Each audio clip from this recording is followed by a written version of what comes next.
Halo para pembelajar, ketemu lagi nih di channel saya, di mana di dalam channel ini saya akan menjelaskan mengenai materi-materi di dalam akuntansi dasar, sehingga kalian bisa menguasai atau memahami akuntansi lebih dalam lagi. Nah, untuk materi kali ini, eh, kita akan masuk di dalam kompetensi dasar 3.5, yaitu mengenai siklus akuntansi. Stay tune terus, dan semoga apa yang diberikan bermanfaat dan dapat mengembangkan ilmu akuntansi kalian. Oke, untuk kompetensi dasar kali ini yaitu kita masuk pada kompetensi dasar 3.5, yaitu dari segi pengetahuan untuk memahami siklus akuntansi. Sedangkan indikator pencapaian kompetensinya diharapkan kalian para pembelajar dapat menjelaskan pengertian siklus akuntansi, yang kedua dapat menjelaskan tahapan di dalam siklus akuntansi. Sedangkan dari sisi kompetensi dasar keterampilannya, para pembelajar dapat mengelompokkan tahapan siklus akuntansi, di mana indikator pencapaian kompetensinya, para pembelajar dapat mengidentifikasikan tahapan siklus akuntansi serta dapat mengelompokkan tahapan di dalam siklus akuntansi. Oke, tujuan pembelajaran kali ini nih. Nah, para pembelajar dapat menjelaskan pengertian siklus akuntansi. Ayo, nanti setelah menonton channel ini, diharapkan kalian sebagai para pembelajar dapat menjelaskan loh pengertian dari siklus akuntansi itu apa. Yang kedua, dapat menjelaskan tahapan-tahapan di dalam siklus akuntansi. Yang ketiga, dapat mengidentifikasikan tahapan siklus akuntansi. Yang terakhir, kalian bisa mengelompokkan tahapan-tahapan di dalam siklus akuntansi. Oke, let's check it out.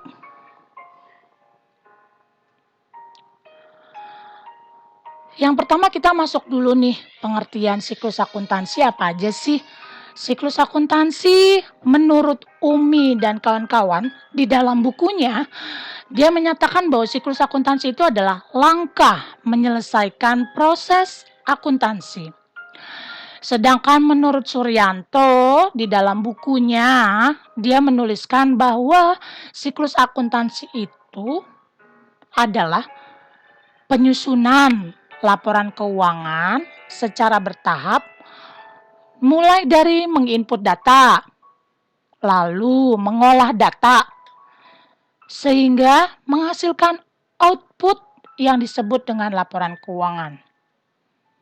Sedangkan menurut Purwaji dan kawan-kawan di dalam bukunya, beliau menyatakan bahwa siklus akuntansi itu adalah tahapan pencatatan transaksi keuangan bisnis, semua tahapan pencatatannya, sampai pembuatan laporan keuangannya di periode tertentu. Nah, jadi dari ketiga orang ini kita juga dapat menyimpulkan nih secara umum, secara keseluruhan, pengertian siklus akuntansi itu adalah proses yang harus dilakukan oleh seorang accounting, di mana proses itu harus sesuai dengan prinsip, kaidah, prosedur, dan teknik akuntansi. Dalam hal ini, standar akuntansi yang ditetapkan. Apalagi perusahaannya adalah perusahaan yang go public, sehingga laporan keuangan yang dapat diterima secara umum itu dapat dipertanggungjawabkan. Dan laporan keuangannya benar-benar menyatakan keadaan transaksi bisnis sebenarnya perusahaan. Oke, next. Nah, sekarang kita masuk nih, setelah tadi kita mengetahui pengertian. Kita harus tahu dulu pengertian atau definisi dari siklus akuntansi. Nah, sekarang kita kan udah tahu tuh tadi sebelumnya pengertian dari siklus akuntansi. Sekarang kita masuk nih urutan-urutan dalam siklus akuntansi apa aja sih? Apalagi kan kalian para pejuang accounting nih. Kalian harus tahu urutan-urutan yang akan kalian lakukan selama kalian nanti jadi seorang accounting. Yang pertama, transaksi. Nah, transaksi Setiap perusahaan pasti ada kejadian-kejadian transaksi. Apapun bentuk transaksinya, wajib ada dokumen transaksi atau bukti transaksinya. Nah, sebagai seorang accounting, bukti transaksinya itu harus dikumpulkan dengan rapi dan harus disusun dari tanggal terkecil. Kenapa? Karena bukti transaksi tersebut atau dokumen transaksi tersebut akan menjadi sumber data kita untuk akhirnya kita memperoleh laporan keuangan. Jadi dimulai dari dokumen transaksinya dulu ini. Dokumen transaksinya dikumpulkan, lalu diurutkan dari tanggal terkecil. Setelah itu diapain? Setelah itu kita masuk dalam pencatatan. Lalu dokumen transaksi yang sudah kita urutkan tersebut, yang sudah kita kumpulkan dan rapikan tersebut, kita lakukan pencatatan ke dalam jurnal. Setelah kita catat di dalam jurnal, lalu kita memposting ke dalam buku besar. Nah, di dalam buku besar ini, akun-akunnya sudah mulai mengelompok. Jadi, sudah mulai pencatatannya dalam bentuk pengelompokan akun. Jadi, akun kas sudah ada sendiri, akun piutang usaha sudah ada sendiri, akun perlengkapan sudah ada sendiri, akun peralatan sudah ada sendiri, akun utang-utang, setiap jenis-jenis utang dalam perusahaan tersebut itu juga sudah ada tersendiri di dalam buku besar. Jadi di dalam buku besar itu ketika jurnal diposting ke buku besar, ketika diposting ke dalam buku besar artinya sudah berupa jurnal sendiri-sendiri.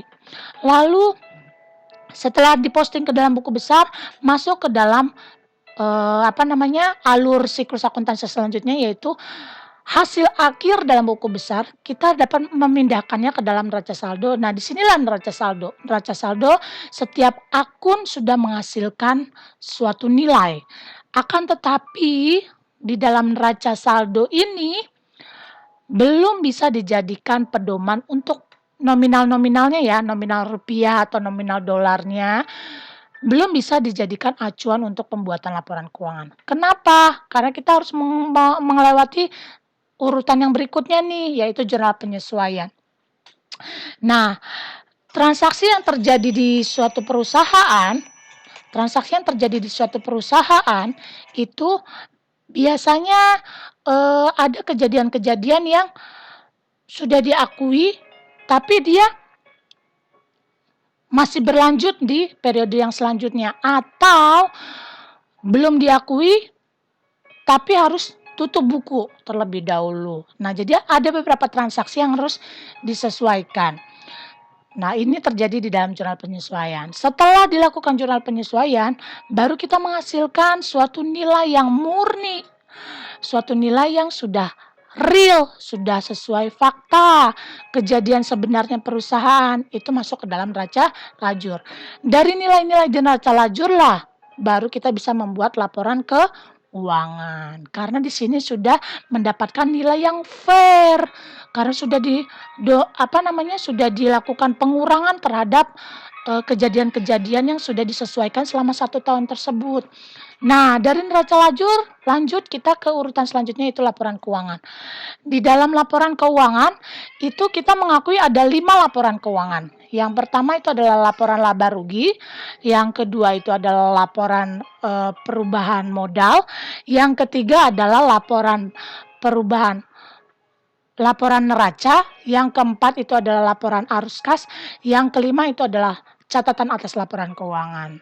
Setelah itu dilakukan jurnal penutup. Urutan selanjutnya dilakukan jurnal penutup. Kenapa ada jurnal penutup? Karena ada akun yang habis pada periode tersebut dan harus ditutup. Artinya, contoh kayak pembayaran listrik. Ketika perusahaan tersebut sudah membayar di periode tersebut, artinya kan biaya atas telepon dan listrik jadinya 0. Kalau dia tidak ditutup, dia akan muncul lagi di periode selanjutnya. Berarti kita harus membayar kembali perusahaan.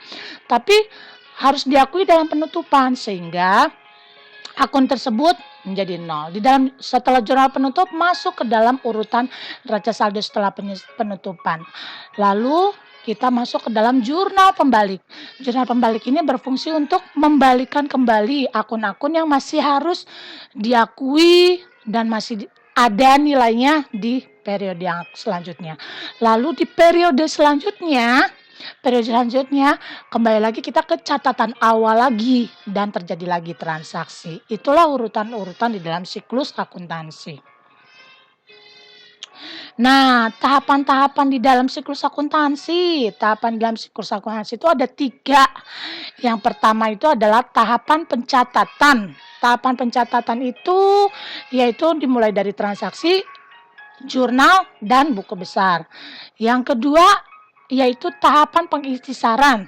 Disebut tahap pengikhtisaran itu pada posisi ketika kita mencatat neraca saldo, ketika kita melakukan jurnal penyesuaian, ketika kita membuat neraca lajur, ketika kita membuat jurnal penutup, lalu ketika kita membuat neraca saldo setelah penutupan. Nah, kejadian-kejadian ini itu apa yang kita lakukan itu namanya kita masuk dalam tahap pengikhtisaran. Yang berikutnya tahap laporan. Tahap laporan itu adalah tahapan pembuatan laporan. Nah, tahapan pembuatan laporan itu ya kita membuat 5 laporan yang ada yang diakui dalam standar akuntansi keuangan.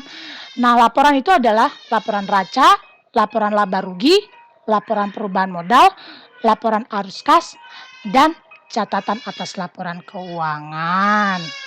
Nah, ketika kita sudah terlibat dalam bidang akuntansi, maka wajiblah kita melakukan setiap tahapan-tahapan dalam siklus akuntansi. Dan setiap pencatatan dalam tahapan siklus akuntansi yang kita laksanakan, itu harus disesuaikan terhadap standar akuntansi keuangan. Jadi nggak boleh sembarangan kita sebagai seorang accounting, teman-teman. Kenapa? Karena apabila ingin menghasilkan laporan keuangan yang baik, maka harus mengikuti standar akuntansi keuangan yang dijadikan pedoman dalam pencatatan. Sehingga kita menghasilkan catatan dan output laporan keuangannya baik. Sehingga keuangan perusahaan kita dianggap sehat. Oke, sekian teman-teman. Sekian para pembelajar. Semoga apa yang diberikan, ilmu yang diberikan berguna dan dapat membantu kalian dalam memahami materi siklus akuntansi. Semangat dalam belajar. Terima kasih.